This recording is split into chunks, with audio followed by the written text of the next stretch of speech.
Hola, soy Lucrecia Mastrangelo, directora de la película Amor Traba, un documental que está estrenándose aquí en Valencia en el marco del festival Human Fest. Bueno, yo vengo haciendo películas de tinte social, de documental social, y antes de esta película hice otra sobre maternidades e infancias trans, que se llamó El laberinto de las lunas. Esa película me metió en un universo realmente fascinante, en el sentido de conocer cosas que están en la sociedad y uno por ahí no las ve, ¿no? Entonces, al conocerlas, empecé a indagar y a hacer un vínculo afectivo, y después empecé a ver los ballroom en Rosario, que era un movimiento estético de bailarinas y tal, todas de la comunidad travesti trans, y entonces dije, ¿qué es esto? Esto es para un documental. Entonces el hijo de una amiga me dice, mira, tengo una amiga en la secundaria, una compañera que es trans, que está transicionando. Ahí ya la conocí entonces a Aurora, y justo Aurora quería ser bailarina de ballroom. Así que dije, acá está la película. Y entonces después conocí a la mamá de Aurora, que claro, yo a veces siento que tengo el privilegio de la gente que conozco en los documentales, ¿no? Y entonces otros me dicen, bueno, pero vos le sacás cosas a esa gente que otros no le sacaría. Pero bueno, hago un vínculo muy importante, un vínculo afectivo que me lleva prácticamente un año de investigación. Es esta investigación de campo que hay que hacer. Y entonces en ese tejida del vínculo después puedo ir con un equipo técnico, de encontrarnos muchas veces, de ir a la casa, visitarla, ir a tomar. Nosotros en Argentina tomamos mate, entonces pasamos horas tomando mates, ahí la conocí a la mamá, ahí empiezo a observar mucho. Uno es una observadora de la realidad. Entonces estás viendo cada detalle, cómo comen, a qué hora, qué hacen, si después de comer toman mate, si discuten, si ella tiene la pieza ordenada o no, si la mamá le dice, como a cualquier adolescente, mirá cómo tenés la ropa. Bueno, todo eso tiene que estar en la cotidianeidad de esa película. Entonces, cuando voy observando, después lo que hago es también ir a conocer con el equipo técnico. Llevo al director de fotografía un día a tomar mate, entonces ya también lo conocen. Y hablamos de cosas a veces que no tienen que ver con la película, ¿eh? Yo le cuento mi vida, mis cosas, mis problemas, ellas me cuentan.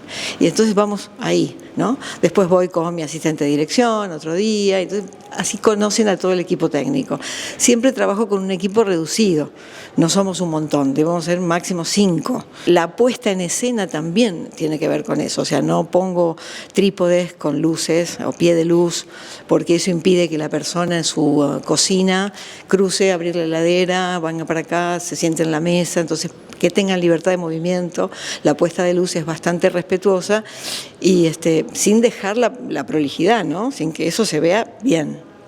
Entonces, bueno, después cuando está el equipo técnico dentro de la casa, ya estamos somos todos amigos, digamos, y es muy fácil decir, che, bueno, hablen de esto. Yo le tiro temas, porque mucha gente me ha preguntado, ¿hay un guión? ¿Cómo es? Y no, el guión del documental termina en la mesa de montaje, vos terminás de escribirlo. De anticipado lo único que tenés es algún tema central, un eje, algunos bloques temáticos, pero no tenés idea qué va a pasar, porque el documental lo rico que tiene es que está vivo. Vos estás filmando material vivo. En la ficción vos la podés escribir 4 años antes y siempre es la misma. Puedes variar alguna cosita de personaje, pero en esto está siempre vivo. Entonces, bueno, vamos a filmar la vida. Sí, yo creo que el amor es el título, está en la bajada del título que dice un sostén amoroso y político, ¿no? El ballroom, y está transitando toda la película esta amorosidad, ¿no?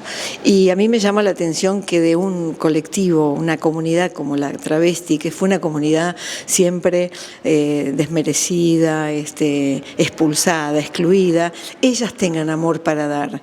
Eso me llamó mucho la atención, tanto como madres a veces, madres trans, tanto como hijas, como compañeras, entre ellas la solidaridad que hay, ¿no? Eso me llamó la atención y dije, ¿cómo el amor, esto que han sentido no son resentidas y no devuelven con odio, con cosas, ¿no? Sino que tratan de construir amor. Y dije, bueno, esto es lo que le falta a la sociedad también, ¿no? Lo que nos falta a mucha parte de la sociedad. Nosotros en Argentina tenemos un gobierno derechoso, digamos, absolutamente de derecha, que está bajando políticas de odio al diferente, ¿no? Que está volviendo a pensar en la familia biológica. Entonces es mucho más importante que el resto de los mortales tengamos una mirada amorosa frente a nosotros mismos y frente al otro diferente. Bueno, acá está la madre biológica y las otras madres, ¿no? Estas que son las madres en la comunidad que tienen ellas. Y esta figura de poder acompañar y de mostrarla como un personaje también contradictorio, como somos todos, de tener blancos y negros, ¿no? Ella dice, yo acepto, pero tengo mucho miedo. ¿Y qué le va a dar la sociedad? Entonces, esa vulnerabilidad también de la madre, esa exposición que tiene frente a lo que entrega a la sociedad, dice, yo la cuidé tanto, dice ella en un momento, yo la he cuidado tanto, y que tenga ahora algún problema con la sociedad, con las enfermedades, ¿viste? Es realmente una posición en la cual generamos empatía seguro, porque todos podemos sentirnos esa madre, porque nos puede pasar con un hijo, con un sobrino, con un hermano. Y la otra madre, que es la madre traba, travesti, se llama traba, amor traba, porque ellas mismas me dijeron, no le pongas amor travesti, ponele amor traba, que es como una cosa más arrabalera, más, no sé cómo decirlo acá, ¿no? Pero más de un lenguaje de la calle. Y entre ellas se dan amor porque, claro, dice, yo no puedo hacer lo mismo que hizo la sociedad con una traba de 14, 15 años que viene a pedirme ayuda. Entonces tengo que darle amor. Y es como una imposición, una cosa que les sale naturalmente. Y están tan acostumbradas a eso, ¿no? Si ven un perro que está herido, si tienen una compañera, si tienen que ir a la puerta de la comisaría a hacer algún reclamo, están siempre más expuestas que cualquiera de nosotros. El movimiento ballroom es una manera de visibilización que tienen ellas. Estás en una plaza, por lo menos en Argentina pasa así, estás en una plaza y ellas vienen con los parlantes, con la alfombra, y empiezan a hacer elongaciones y a practicar y tal, y después se empoderan de un modo, con una ropa, con una estética. Claro, y la gente que está, a lo mejor vos estás con un niño en una plaza, o una señora mayor, está sentada, y empieza a ver esto, y la música, y ves esos colores, y te acercás, y empezás a aplaudir, y empezás a participar sin quererlo. Entonces es una manera que ellas tienen de decir, nosotros estamos acá, queremos lucirnos, tenemos belleza para dar a un mundo tan heterosexual y tan gris. Dejemos que participen también las diversidades. Hay una artista trans en Buenos Aires, bueno, fue referente, Loana Berkins. Ella decía, el día que una travesti vaya a la universidad, le va a cambiar la vida a esa travesti. Pero el día que muchas travestis vayan a la universidad, le va a cambiar la vida a la gente. Porque vos vas a ir a un médico y va a ser travesti, vas a ir a una abogada, va a ser travesti. Falta mucho para eso, pero digo, a eso aspiramos, ¿no? A que se integren en este mundo. Tampoco, digamos, nosotros vamos a integrar, porque ¿quiénes somos nosotros para integrar? Para yo decir, yo voy a incluir, ¿quién soy yo para incluir?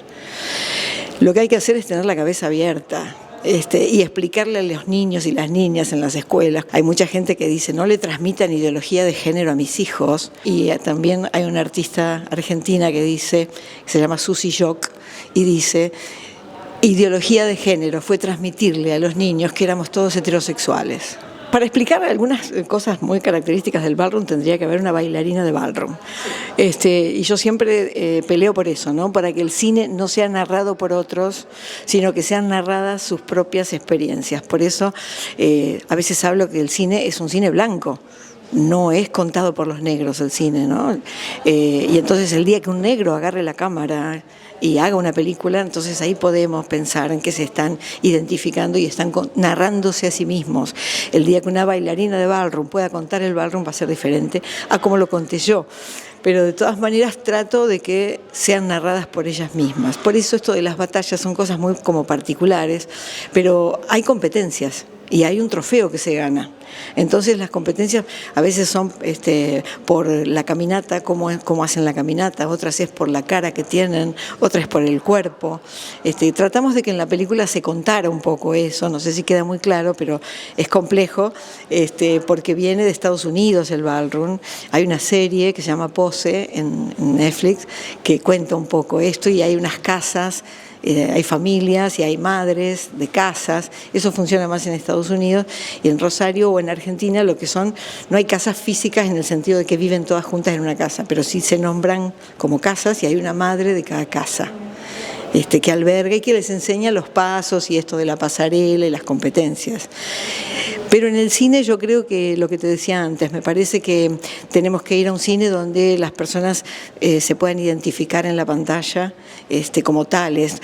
Vos, por ejemplo, en el cine siempre ves una estética muy linda, unas calles muy bonitas, personas lindas. Nunca ves la realidad como está a la vuelta de tu casa cuando salís, ¿no?